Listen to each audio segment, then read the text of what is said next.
Pool ഇപ്പോൾ പുതിയതായിട്ട് set ചെയ്ത് എങ്ങനെയാണ് നമ്മളിതിലൊരു എന്താണ് പറയുക, ഒരു സ്റ്റീലിൻ്റെ ഒരു വാട്ടർ ബ്ലേഡ് കൊടുത്ത്, ഇതാണ് വാട്ടർ ബ്ലേഡ് എന്ന് പറഞ്ഞത്. ഏകദേശം 1 2 3 4 5 6 അടി ഹൈറ്റ് ഉണ്ട് ഈ കാണുന്നത്.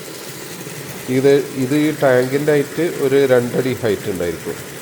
പിന്നെ ഇതിൽ കുറച്ച് പ്ലംബിംഗ് ഒക്കെ വരുന്ന അവിടെ ഞാൻ ഒരു കട്ട് ചെയ്തിട്ട് കാണാതെ ഉള്ളതിന് കൺസീൽ ചെയ്തു. പക്ഷെ ഒരു അബദ്ധം പറ്റിയെന്താണെന്ന് വെച്ചാൽ ഈ പമ്പിൻ്റെ ഈ ലൈന് ഞാൻ കൺസീൽ ചെയ്തില്ല. ഞാൻ പിന്നെ എന്തെങ്കിലും റിപ്പയറൊക്കെ വരികയാണോ ലീക്ക് വരുമോ എന്ന് നോക്കിയിട്ടാണ്. പിന്നെ ഇത് കൂടാതെ ഇവിടെ ഞാനൊരു കുഴി കൊടുത്ത് അവിടെ ഞാൻ പമ്പൊക്കെ ഇറക്കി വെച്ചുള്ളത്.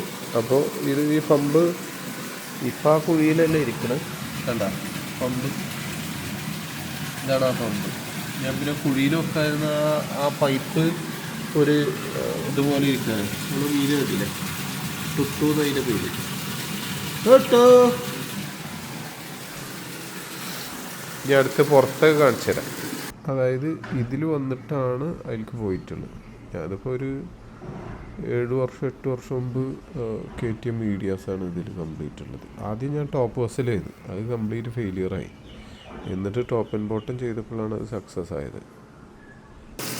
ഇവിടെ മഴവെള്ളം ചാടിയിരുന്നു, ഇത് ചെയിനിൽ കൂടി ചാടും. പിന്നെ മഴവെള്ളം ഓവർഫ്ലോ പോകാനാണ് ഈ ഒരു സ്ട്രാപ്പ് പോലെ ഒരു സാധനം കൊടുത്തിട്ടുള്ളത്.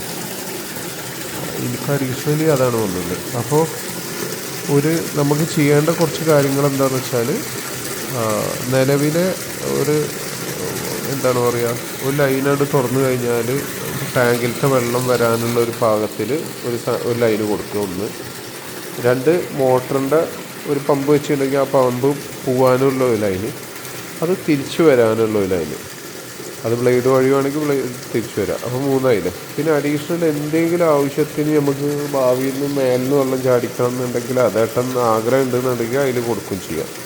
4 ലൈനിട്ടേക്കണത് സേഫാണ്. ഓക്കെ.